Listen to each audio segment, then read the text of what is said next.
Hello mga ka-drivers, alam ko naghahanap ka ng fuel efficient at affordable na sasakyan.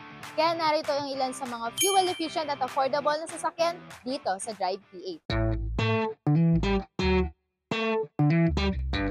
Una sa ating listahan itong 2023 Mitsubishi Mirage GLX Automatic. May fuel efficiency na 22 km per liter sa highway. Ang presyo nito guys sa market ay 430,000 pero dito sa Drive PH, 375,700 ang minimum bid price. O diba, nakatipid ka ng 54,300. Ito naman, 2024 Toyota Wigo E-Automatic.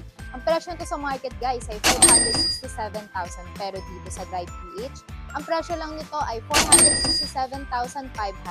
May fuel efficiency na 23 km per liter kaya perfect para sa city driving. Next naman natin ang 2019 Ford Ranger Wildtrak 4x2 Automatic. Ang presyo na to sa market ay nasa 750,000.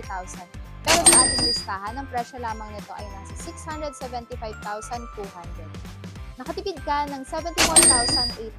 May fuel efficiency na 13,000 km per liter, kaya perfect para sa mga off-road adventures. Latest model ba ang hanap mo?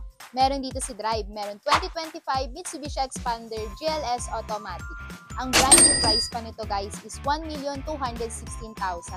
Sa market naman, nasa 995,000 pa to, pero ang Drive, murang-mura lang, nasa 972,000 ang minimum bid price nito. May fuel efficiency na 13 to 14 km per liter. Malaki ang space at maaasahan natin sa long drives. Mga ka-drivers, marami pa tayong pagpipiliang fuel-efficient cars dito sa Drive PH. Para sa listahan, mag-message lang sa aming FB page, Drive PH, o tignan sa aming website sa www.drive.ph. Guys, pakifollow na rin ang aming TikTok account at IG account. Ano pang inaantay nyo? Bid na! Dahil madali lang, basta drive!